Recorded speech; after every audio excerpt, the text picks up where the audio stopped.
We're moving now into another interesting topic, which is about environment, and we have a specialist not only addressing or talking about the problems, but she is facilitating and assisting decision makers in finding solutions.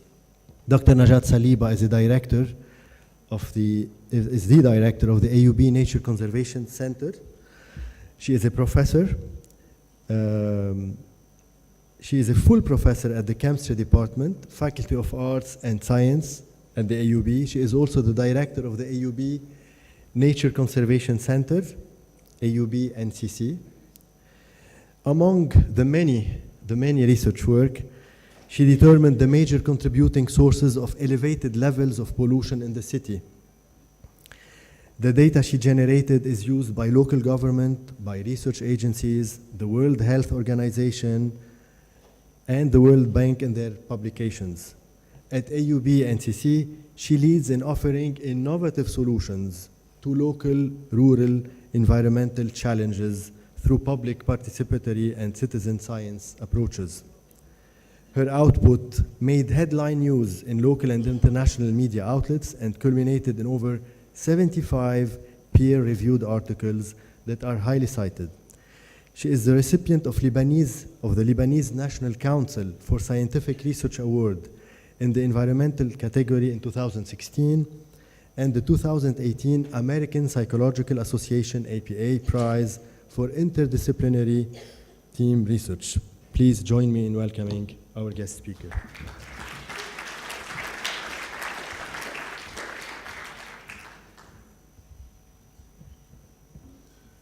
Good afternoon. I guess everybody's hungry, no? Yeah, I'll make it quick. A lot of people have been talking about environment, air pollution, water pollution, and others. So maybe we can get down to some numbers. I will talk about SDG 3, 7, 11 in relation to air pollution, SDGs 12 and 15 in relation to waste management and the sustainability of the ecosystem. Why air pollution? Because air pollution takes the lives of 4 million people yearly. This is reported by WHO in 2016. And also, this report says that over or around 90% of the people live in cities with bad air. Of course, Lebanon is no exception.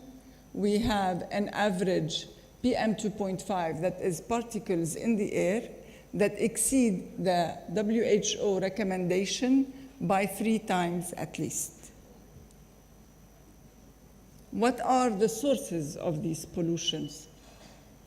We have traffic, but every other city has traffic, so that's not the main problem. The main problem is it is that we have an old traffic, old car fleet. The average car fleet year, in our case, is 19 years of age. It's very old, and it's increasing at a rate of 0.66 per year. This means that we have no regulations or no programs to take the old cars off the street. And this increases emission because we're running with old technology. And the regulation is not ready to do anything about it. The second major source of pollution is that we have power plants.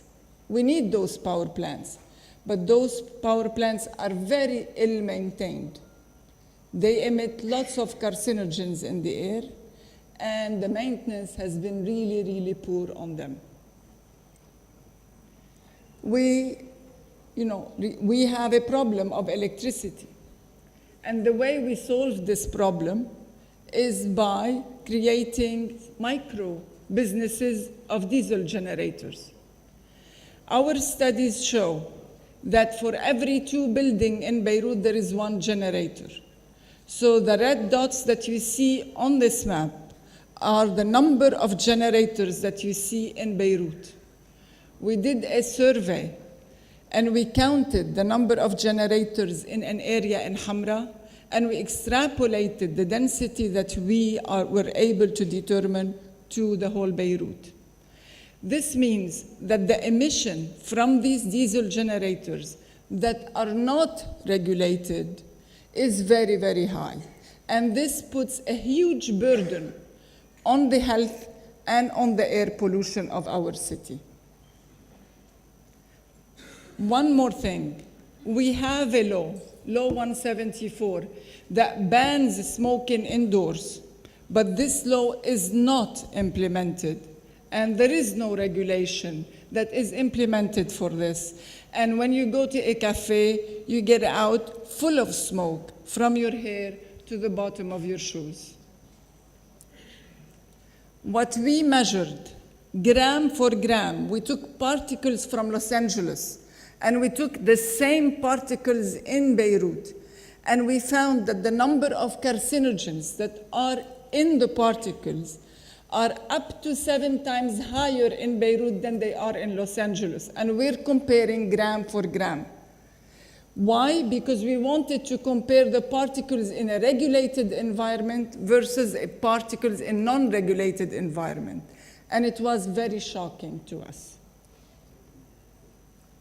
The consequences of this has been detrimental.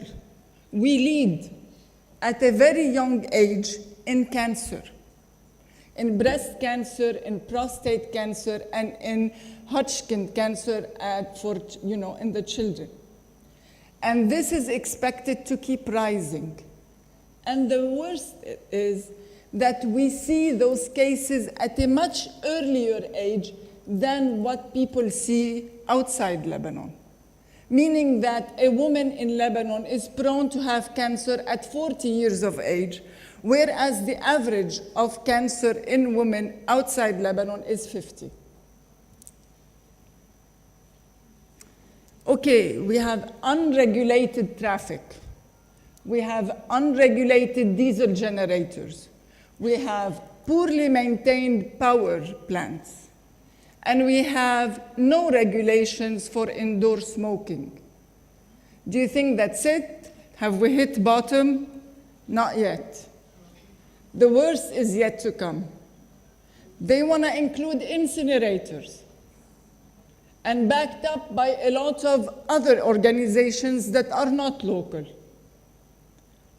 Why incinerators?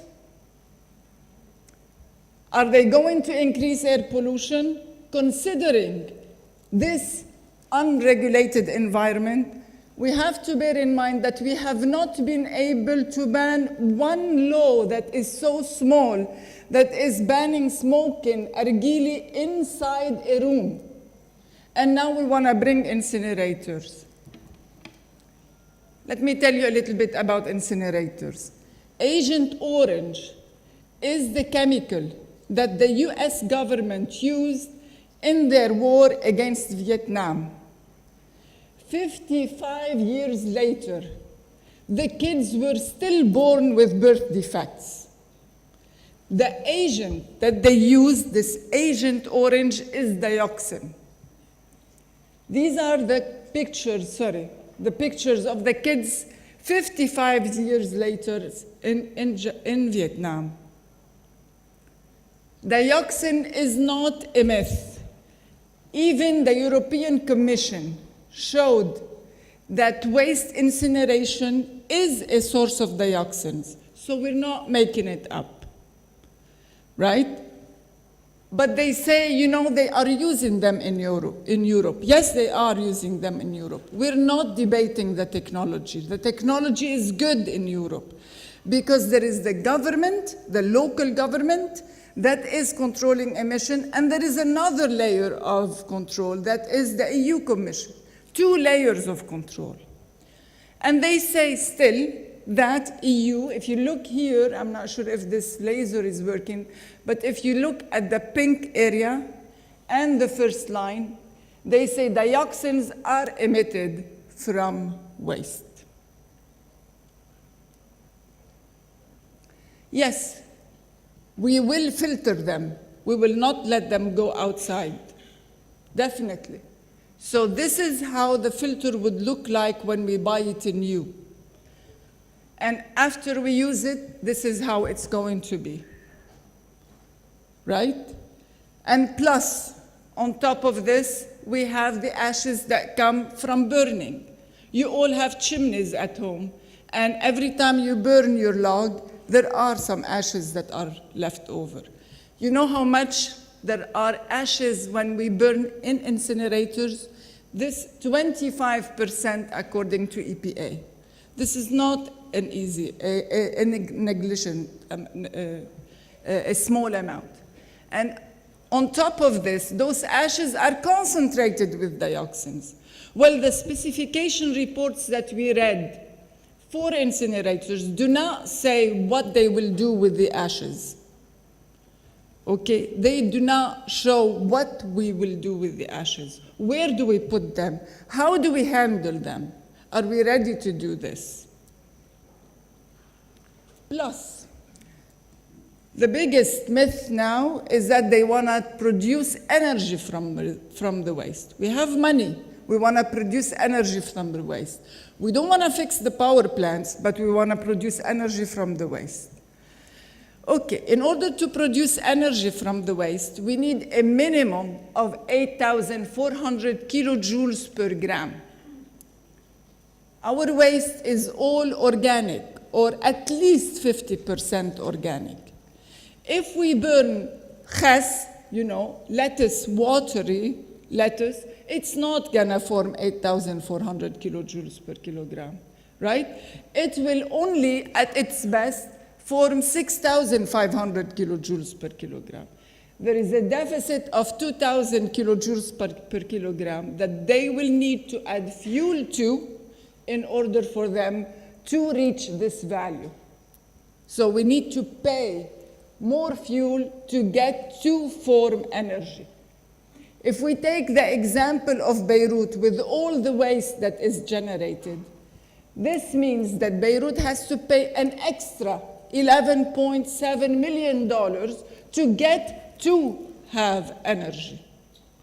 I think it will be much easier and makes probably more sense to fix the power plants that we have. And a lot of talk has been going on since morning about the youth, the young generation, and how we are promoting innovation. If we're burning our resources, how could we ask the youth to innovate? Why do we want to keep them in this dirty environment? They're not going to stay. All of this effort is not going to help. I'm a teacher, and I know that 90% of our graduates are not in Lebanon. And we're not making it easier for them to stay. I'm sorry I get passionate about this because every year we see them leaving. And if I can ask,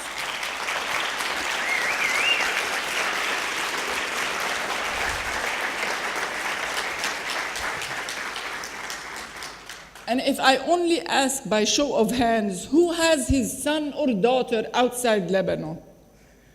Thank you. Thank you. Right. Please say no for incinerators. We don't want to die here. Please say yes, we want to do sustainable. Sorry, I'm getting too emotional.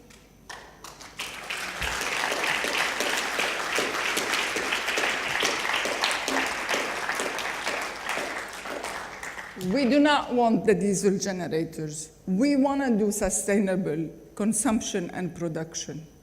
We want our kids to stay here. We want the money to be used wisely. I want to thank a lot of people, but because of this context today, I want to thank especially Bank Audi, who never saved any opportunity to help me whenever I asked. Thank you.